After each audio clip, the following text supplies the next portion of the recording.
Powered by Sunsilk presented by Clear में आपको खुशामदीद। मैं हूँ आपकी होस्ट हिना सलमान। ज़बरदस्त किस्म के मुकाबले आज देखने में आए हैं PSL सीज़न 10 में। आज के दिन दो मुकाबले हुए, जिसमें अभी जो शाम में मुकाबला था वो था कराची किंग्स और मुल्तान सुल्तान का, और वो भी बहुत दिलचस्प रहा क्योंकि कहते हैं ना कि बहुत नेल बाइटिंग मैच था और समझ नहीं आ रहा था कि क्या होगा। तो तीसरे मैच में दिलचस्प मुकाबले के बाद कराची किंग्स ने मुल्तान सुल्तान को 4 विकेटों से शिकस्त दे दी। 235 रन का मुश्किल हदफ कराची किंग्स ने आखिरी ओवर में हासिल किया। जेम्स वेनिस ने शानदार सेंचुरी स्कोर की और उन्होंने नुमाया 43 गेंदों पर, मतलब कि बॉल्स पर 101 रन बनाए। खुशदिल शाह ने भी हाफ सेंचुरी स्कोर की। इससे पहले कप्तान मोहम्मद रिजवान ने PSL सीज़न 10 की पहली सेंचुरी स्कोर की। उन्होंने 105 रन बनाकर नाकाबिले शिकस्त इनिंग्स खेली, नॉट आउट रहे।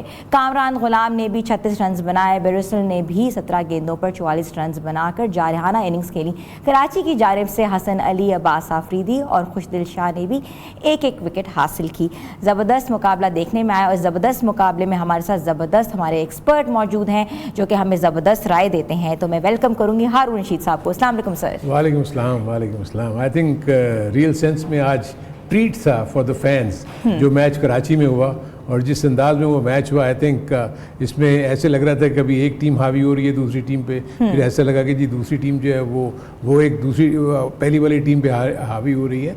इस किस्म के मैचेस देखने के लिए जो एक्साइटमेंट होती है, जो क्राउड में, जो फैंस में, जो टेलीविज़न पर देख रहे होते हैं, आई थिंक वो इस किस्म के मैचेस देखना चाहते हैं T20 क्रिकेट में, जो आज कराची किंग्स और मुल्तान सुल्तान के दरमियान हुआ।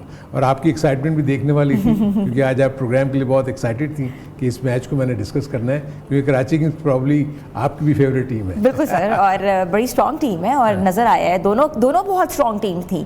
और कहते हैं ना कि नेल बाइटिंग मैच जो होता है, बॉल टू बॉल मैच होता है, वैसे ही कम देखने मिला है हमें रिसेंट पास्ट में। बिल्कुल, एक वक्त में जो ऐसा लग रहा था, क्योंकि मैं जब पहली इनिंग देख रहा था तो टॉस जीतने के बाद जो एडवांटेज लेना चाहिए था कराची किंग्स को, वो नहीं ले सके, इसलिए कि उनके बॉलर्स ने वेवर्ड बॉलिंग की। पिच अच्छी थी, थोड़ा सा ग्रास था उसके ऊपर, क्योंकि बैटिंग के लिए फिर भी साजगार थी, लेकिन बॉलिंग अच्छी नहीं हुई। और उसके साथ अगर आप देखेंगे सामने स्कोर कार्ड पे आपको नज़र आ रहा होगा समरी में कि 235 रन बहुत ज़्यादा रन होते हैं T20 क्रिकेट में एक अच्छी पिच के ऊपर, क्योंकि स्टार्ट इनका अच्छा था। उसके बाद फिर जैसे ही कम बैक किया मुल्तान सुल्तान ने, और ख़ास तौर पर जब बैटिंग में उनकी 4 विकेट्स गिर गई थी, 235 लग रहा था कि बहुत मुश्किल होगा, लेकिन जो विंस की और खुशदिल शाह की जो पार्टनरशिप थी, उन्होंने इसको इतने करीब ले गए और फिर छक्का मार के इसको फिनिश किया अब्बास आफरीदी ने। क्योंकि ये वो जो इनिंग थी जो कि विंस ने खेली, बहुत ही आउटस्टैंडिंग इनिंग खेली और बिल्कुल सीधे बैट के साथ खेलते हैं, कोई ऐसा क्रॉस बैटेड स्ट्रोक ये नहीं खेलते, जैसे कि आप देख रहे हैं कि पूरे फुल फेस के साथ ये हिट मारते हैं, जगह बनाते हैं और गैप्स में खेलने की कोशिश करते हैं, जो कि ख़ास तौर पर बहुत ज़रूरी होता है वनडे क्रिकेट में। जहाँ मौका मिला उन्होंने बॉल को बाउंड्री लाइन से बाहर फेंका और जिसकी वजह से रेट ऑफ स्कोरिंग जो है वो बढ़ता चला गया और इसकी वजह से इनकी जो करीब पहुंचना आसान होता चला गया। तो मेरे अपने नज़दीक आई थिंक पूरा क्रेडिट जो है वो कराची किंग्स के बैटर्स को देना चाहिए, जिस तरीके से इन्होंने खेला, ख़ास तौर पर वो पार्टनरशिप जो खुशदिल शाह और विंस में हुई थी। खुशदिल शाह ने भी आके बहुत ही ज़बरदस्त किस्म की इनिंग खेली थी और जिस तरीके से सेंचुरी स्कोर की थी, ये एक्चुअली मैच विनिंग थी। आप देखेंगे कितना पम्प्ड अप थे खुशदिल शाह भी, जिस अंदाज में उन्होंने उनको वो किया, बहुत ही ज़बरदस्त इनिंग। 101 रन 43 बॉलों पे 234 का स्ट्राइक रेट, जो कि इतने बड़े चेज़ में इतना ही बनता था। 4 छक्के और 14 चौके उन्होंने लगाए, जिससे आपको अंदाज़ा हो सकता है कि कितनी ज़बरदस्त बैटिंग की इन्होंने और कितना ज़्यादा क्राउड ने वहाँ जो कि मौजूद होंगे ग्राउंड में लाइव, उन्होंने इस ज़बरदस्त किस्म की बैटिंग को देखा। सर, कराची के शायकीन क्रिकेट जो हैं, तमाशाई जो हैं, खचाखच स्टेडियम में भरे हुए थे। सर, हम थोड़ी सी बात करना चाह रहे होंगे कि कराची किंग्स के जो कप्तान हैं डेविड वार्नर पे, कि उनकी कप्तानी आपने कैसे देखी, और एक वो जो उन्होंने LBW के ऊपर जो रेफरल नहीं लिया था और बाद में लिया गया, सर उस पर आप क्या कहेंगे? देखिए, एक तो सबसे बड़ी चीज़ ये है कि मैं ये फील कर रहा हूँ कि बहुत मुश्किल होता है क्योंकि डेविड वार्नर पहली मरतबा इस ग्रुप के साथ आके इकट्ठे हुए मिले, उनको तो ये भी नहीं पता होगा कि कौन सा फास्ट बॉलर है, कौन सा बैटर है। वो एडवाइस ले रहे होंगे जो पुराने खेल रहे हैं, जिसमें शान मसूद उसमें मौजूद हैं जो कि इनके कराची किंग्स के। सो इसलिए भी थोड़ा से 102 मैचेस उनको लगेंगे ये समझने में कि मेरे पास जो मेरे चार्जेस हैं उनमें कौन कौन है और कौन क्या कर सकता है। आज के मैच से उनको बहुत ज़बरदस्त एक्सपीरियंस हुआ होगा। आई थिंक जो बॉलिंग के यूनिट में मैंने देखा कि उन्होंने आज बहुत वेवर्ड बॉलिंग की। एडम मिलने ने जो स्टार्ट लिया उसमें वो अपनी लाइन और लेंथ को कंट्रोल नहीं कर सके। प्रॉब्ली वो ग्रास को देख के फास्ट बॉलर्स बाज़ दफ़ा ना ओवर एक्साइटेड हो जाते हैं और बहुत ज़्यादा तेज़ बॉलिंग करने की कोशिश करते हैं, जिसकी वजह से उनकी लाइन और लेंथ जो है ना वो बिगड़ जाती है और दोनों तरफ वो बॉलिंग करते हैं, जिसका पूरा फ़ायदा जो है रिजवान ने उठाया और उन्होंने बहुत ही ज़बरदस्त बैटिंग की। रिजवान ने उन्होंने कहीं भी बॉलर्स को अपने ऊपर हावी नहीं होने दिया। सो एक तो वो उनका बहुत बड़ा प्लस पॉइंट था जिसकी वजह से ये जो 237 रन तक पहुँचे और उनकी विकेट्स भी इतनी ज़्यादा नहीं करेंगे। बैटिंग के लिए बहुत अच्छी थी पिच, इसमें किसी किस्म का कोई दो राय नहीं है, लेकिन जो बॉलिंग और फील्डिंग हुई कराची किंग्स की दैट वाज बिलो स्टैंडर्ड। उन्होंने 2-2 रन्स भी दिए, मिस फील्ड भी हुए और बहुत ज़्यादा रन्स जो है उन्होंने एक्स्ट्रा रन्स दिए, जिसकी वजह से 237 रन्स करने में कामयाब हुई मुल्तान सुल्तान, जो कि बड़ा अच्छा टारगेट था। लेकिन देन अगेन आपको हमने सुबह भी डिस्कस कर रहे थे कि जब सेकंड बैटिंग होती है तो ड्यू फैक्टर काफ़ी आ चुका होता है, तो बॉलर के लिए मुश्किल हो जाता है बॉलिंग करना। तो इसलिए जो मैं देख रहा था कि बॉलर कोशिश कर रहे थे, उनके बड़े एक्सपीरियंस बॉलर थे। जॉर्डन जो है वो बड़ा ज़बरदस्त बॉलर है, विली बहुत ज़बरदस्त बॉलर है T20 के फॉर्मेट में, लेकिन प्रॉब्ली आज मुझे लगता है कि वो ऑफ सीज़न से आ रहे हैं, अभी इतनी ज़्यादा क्रिकेट नहीं खेले, वो लाइन और लेंथ उन्होंने वो मेंटेन करने की कोशिश की, लेकिन पेस उनकी ज़्यादा नहीं थी, उसका बड़ा ज़बरदस्त उन्होंने एडवांटेज लिया और वो किया। जहाँ तक आप LBW की डिसीजन की बात कर रही हैं जो कि रेफरल नहीं लिया, आई थिंक मैं खुद बहुत सरप्राइज़ हुआ था, क्योंकि जो ब्रेसवेल बॉलिंग करते हैं ना वो ज़्यादातर उनका बॉल स्पिन नहीं होता है। ये पिच ऐसी थी इसमें बॉल ने स्पिन नहीं होना था, वो उसको रिवर्स स्वीप खेलने गए वार्नर और वो गेंद जो है ना थोड़ी फुलर लेंथ के ऊपर उनके पैर पे लगी, लेकिन क्योंकि वो फ्लोटर थी और वो लगी ऑफ स्टंप के ऊपर, क्योंकि वो रिवर्स स्वीप खेल रहे थे, वो ये समझे कि विकेटों को जाके लग रही है। और उन्होंने अपने साथी से पूछा भी, और विंस ही थे उनके सामने, सो विंस को भी शायद यही लगा कि वो विकेटों के बिल्कुल बीच में जा रही है बॉल और उसको रेफरल नहीं लेना चाहिए। सो उन्होंने रेफरल नहीं लिया, एम्पायर ने जो डिसीजन दिया था उसको लेके वो वापस आ गए और जैसे ही वो बैठे हैं डगआउट में उन्होंने स्क्रीन पे दिखा दिया कि गेंद तो मिस कर रही थी लेकिन ऑफ स्टंप। तो उससे मैं समझता हूँ काफ़ी उनको नुकसान हुआ, लेकिन उसके बावजूद जो रिकवरी हुई है दैट वाज आउटस्टैंडिंग, क्योंकि ये वार्नर भी बहुत अच्छा खेल रहे थे, ऑलरेडी 2-3 चौके वो मार चुके थे, फिर उसके साथ विंस तो खेल ही अच्छा रहे थे। उससे पहले साइफर्ट ने बहुत ज़बरदस्त बैटिंग की, एक अच्छा स्टार्ट दिया था, वो भी एक बाउंसर पे आउट हो गए, लेकिन 4 विकेट्स गिरने के बाद जिस तरह ये पार्टनरशिप बिल्कुल हालांकि मैं फील करता हूँ दोनों 12 रन के जब रह गए थे या 11 रन दोनों आउट हो गए, जो कि ऐसे नॉर्मली होना नहीं चाहिए। ये फिनिश करना चाहिए, जब आप अपनी टीम को इतना करीब ले जाएं तो आप किसी नीचे वाले प्लेयर्स के ऊपर नहीं छोड़ना चाहिए। सर आपसे एक टेक्निकल क्वेश्चन यहाँ पूछूंगी, आपने कहा जो पिच थी उस पर ग्रास थी, ग्रासी पिच जो होती है वो बॉलर्स को सपोर्ट करती है या बैट्समैन को सपोर्ट करती है ड्यू फैक्टर में?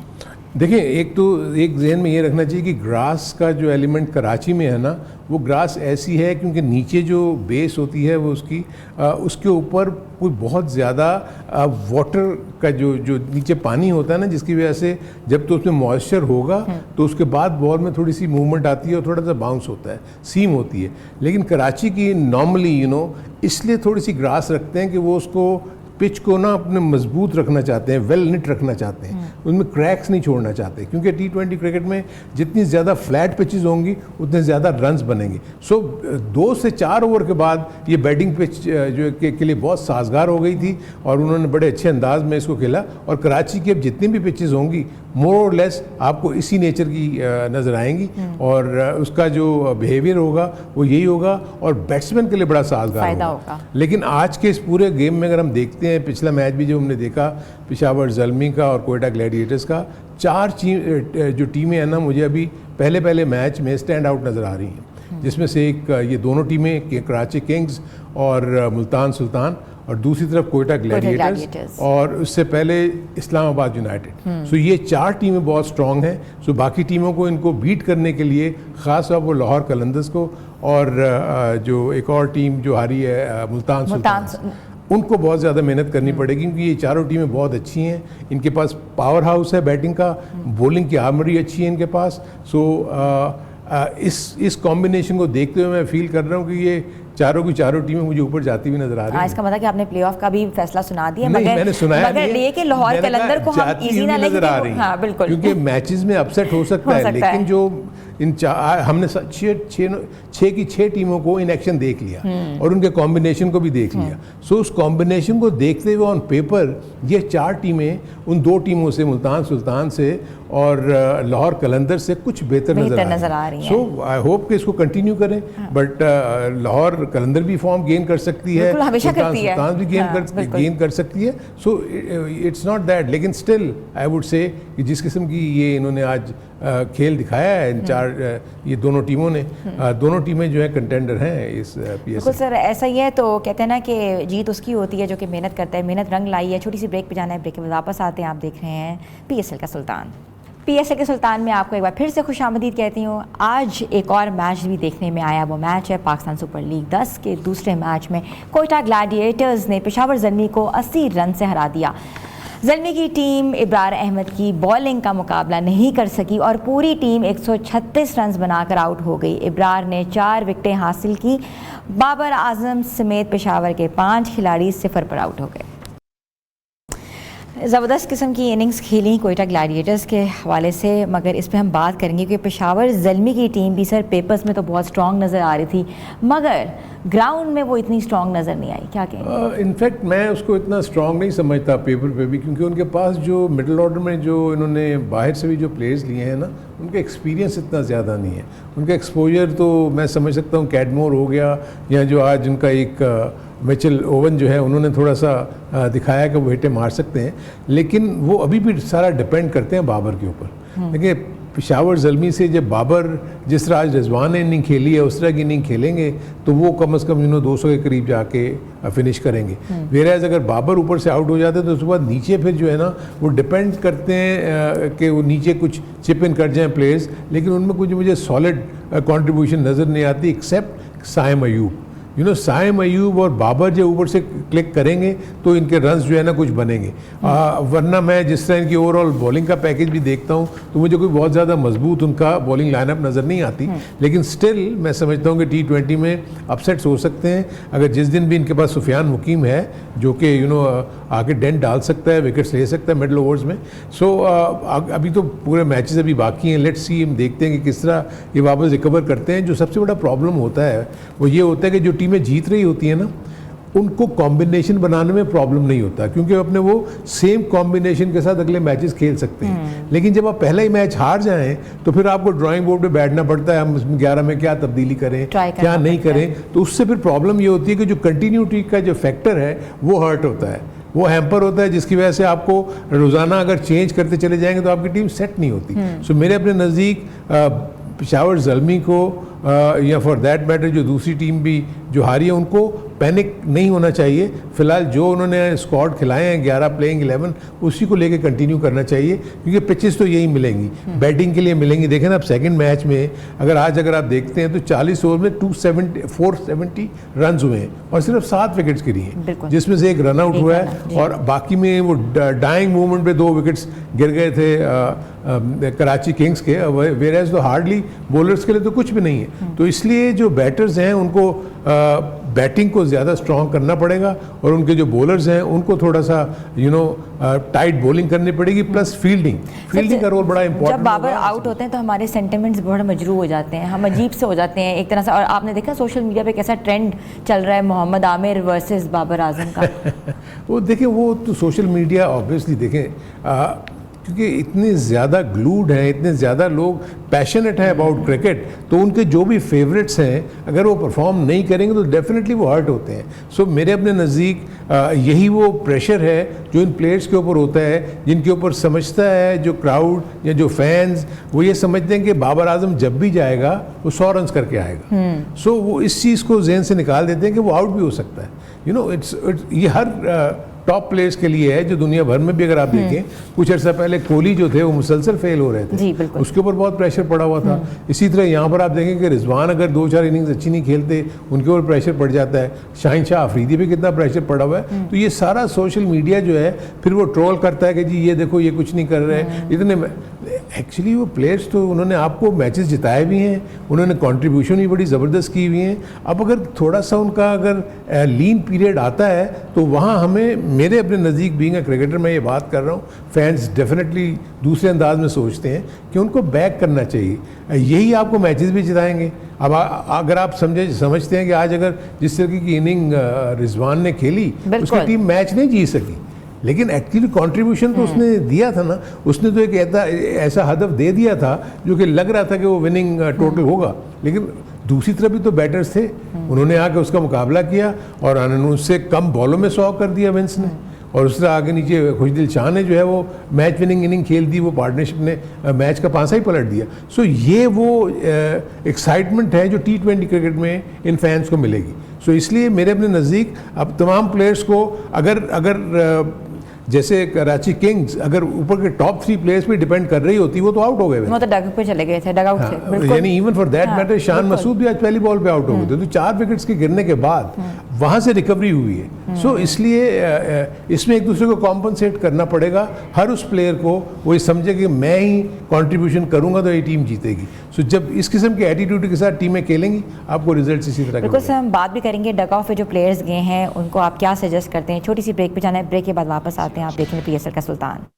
Welcome back viewers. तो आज के दिन कौन सा मैच होने वाला है? PSL सीजन 10 के तीसरे रोज़ लाहौर कलंदर और कोयटा ग्लैडिएटर्स के दरमियान मैच खेला जाएगा। लाहौर को पहले मैच इस्लामाबाद यूनाइटेड से शिकस्त का सामना करना पड़ा था, जबकि कोयटा ने भी अपने पहले मैच में पेशावर ज़ल्मी को शिकस्त दे दी थी। और इसके बारे में सर आप आज क्या कहेंगे कि आज भी एक बहुत इंपॉर्टेंट मैच होने वाला है, लेकिन सबसे पहले हम रिपोर्ट देख लेते हैं, तो रिपोर्ट के बाद फिर आपसे मैं पूछती हूँ। जी सर, एक ज़बरदस्त किस्म का मार्का देखने में आएगा और ये है कोयटा ग्लैडिएटर्स वर्सेस लाहौर कलंदर्स। हमने तो लाहौर कलंदर्स की परफॉर्मेंस भी देखी है, क्या मज़ीद आप ऐड ऑन करेंगे? देखिए कोयटा ग्लैडिएटर्स तो डेफिनेटली ऑन द हाई होगी, जिस तरीके से वो मैचेस खेले हैं, एक पूरा कॉम्पैक्ट उनका जो कॉम्बिनेशन नज़र आ रहा है बड़ा ज़बरदस्त है। और बॉलिंग भी में भी उन्होंने अच्छी किया, उन्होंने बैटिंग में भी अच्छा किया, और उसके बाद फील्डिंग में भी I think to some extent मैं फील करता हूँ कि वो ज़्यादा बेटर परफॉर्मेंस दी है। लेकिन अगर आप लाहौर कलंदर को देखते हैं तो लाहौर कलंदर की कोई भी चीज़ क्लिक नहीं की, यानी उनकी batting unit as a batting unit enough number of runs नहीं किए, उसके बाद एज ए बॉलिंग यूनिट जो विकेट्स नहीं ले सके। सो आई थिंक ये वो एरियाज़ हैं जहाँ पर वो अपना बैठ के वो कर रहे होंगे कि हमने कौन कौन से एरियाज़ में जहाँ हमने गलतियाँ की हैं और क्या रीजंस थे जिसकी वजह से हम ये मैच खेल के और हमारे हैं। सो उसके ऊपर उसका भी एक थोड़ा सा जो मुझे उनका ड्रॉबैक लग रहा है वो ये लग रहा है कि उनका भी कोच अभी हार्डली 4 से 5 दिन पहले आया है। बिल्कुल। सो एक कोच ने जो अपने प्लेयर्स के साथ वक्त ही नहीं गुजारा होता, उसकी भी वही सिचुएशन है जो डेविड वार्नर की थी, यानी उसको भी लड़के बता रहे होंगे कि जी ये प्लेयर ये करता है, ये प्लेयर वो करता है। और लाहौर कलंदर स्क्वाड को अगर आप देखते हैं तो देखिए अब्दुल्ला शफीक ने ही रन्स किए थे, इसके अलावा आसिफ अली, आसिफ अफरीदी ने बॉलिंग अच्छी की, मिचेल के ऊपर फिर अगेन वो डिपेंड करेंगे, डेविड वीजे जो है वो कुछ नहीं कर सके थे। फ़खर जमान का वापस आना बहुत ज़रूरी है फॉर्म में, अगर उन्होंने अगले मैचों में अगर अच्छा करना है। Then again as a bowling unit Haris Rauf को और ख़ास तौर पर शाहिनशाह अफरीदी को, आई थिंक इनको अर्ली स्टेजेस के ऊपर विकेट्स लेनी होंगी। ये वन चेंज लेके आते हैं, हारिस रऊफ़ को विकेट्स लेनी है। जहादात खान बहुत ज़्यादा इंप्रेसिव नहीं नज़र आए, और उसके बाद जो उनके पास जो यंग प्लेयर भी हैं उनमें भी कोई मुझे बहुत ज़्यादा मोहम्मद नईम को उन्होंने खिलाया था एज एन ओपनिंग बैटर, वो कोई इतना ज़्यादा अच्छी कारकर्दगी नहीं दिखा सके। लेकिन उनके पास नीचे जो प्लेयर्स मौजूद हैं वो भी कोई बहुत ज़्यादा ऐसे प्लेयर्स नहीं है कि जी उनको कहेंगे वो उनको खिला दें। सो मेरे अपने नज़दीक ये कोशिश यही करेंगे, एक आध सिर्फ चेंज करके, बाकी प्लेइंग 11 इनको यही रखनी चाहिए, क्योंकि टीम को सेटल डाउन भी तो होना है। सो इसलिए लाहौर कलंदर के लिए तो ये बड़ा इंपॉर्टेंट मैच है, उनको ये मैच जीत के पॉइंट्स टेबल पे कहीं ना कहीं आना पड़ेगा। वेयरएज़ कोयटा ग्लैडिएटर्स अगर जीत जाती है, जिसके मुझे चांसेस इसलिए नज़र आ रहे हैं कि वो यूनिट बहुत अच्छा है। अगर कोयटा ग्लैडिएटर्स में देखें तो उनके पास आउटस्टैंडिंग किस्म के बॉलर हैं। आप अब देखें अबरार अहमद जिन्होंने पिछले मैच में बहुत ज़बरदस्त बॉलिंग Man of the की। match अकील हुसैन जो है ये वेस्ट इंडीज़ के बॉलर हैं, लेफ्ट आर्म बॉलिंग भी करते हैं और बैटिंग भी करते हैं, और वो इनको अभी तक नहीं खिलाया, ठीक है। इसके अलावा अगर आप नीचे देखेंगे फ़हीम अशरफ आपके पास है, फिन एलन जिसने बहुत आउटस्टैंडिंग इनिंग खेली थी, उसके बाद अगर आप देखें हसन नवाज़ हैं, काइल जेमिसन है जो कि मार्क चैपमैन अभी नहीं आए हैं, वो जब आएंगे तो वो इनकी बैटिंग को और ज़्यादा स्ट्रॉन्ग कर देंगे। इसके अलावा मोहम्मद आमिर आपको दिखे वो आउटस्टैंडिंग उन्होंने स्पेल किया था, और उसके साथ रायल रूसो जो कि कहीं भी मतलब किसी भी नंबर पे जाके वो बड़ी एक्सप्लोसिव बैटिंग करते हैं। सऊद शकील ने कप्तानी अच्छी की और वो ओपन आके उन्होंने अपनी रन्स भी अच्छे किए थे। शोएब मलिक उनके पास भी एक ऐसे प्लेयर मौजूद हैं जो एक्सपीरियंस है उनके पास, एंड देन उस्मान मलिक जो कि राइट आर्म लेग स्पिन करते हैं, बड़ा स्लो ट्रेजेक्ट्री में बॉल करते हैं, उनको मारना इतना आसान नहीं होता। तो एज ए पैकेज अगर आप जब देखते हैं कोयटा ग्लैडिएटर्स को, तो उनको अपनी बॉलिंग आपको पूरी नजर आती है। उनके पास 6 बॉलर्स हैं, तो T20 में अगर कोई पेट भी जाता है तो उनके पास रिप्लेसमेंट मौजूद है विद इन दी प्लेइंग 11। और बैटिंग यूनिट देखें आप, एक्सप्लोसिव बैट्समैन है, अगर ऊपर से कोई आउट भी हो जाएगा तो नीचे संभालने वाले प्लेयर्स हैं। सो आई थिंक लाहौर कलंदर को बहुत आउटस्टैंडिंग बिल्कुल ये ज़बरदस्त मैच होना चाहिए, क्योंकि लाहौर कलंदर के लिए एक मौका है और इस मौके को अवेल करें। तो हमारी जो ट्रांसमिशन है वो जारी रहेगी। हम मिलेंगे कल आपसे आज 5 बजे।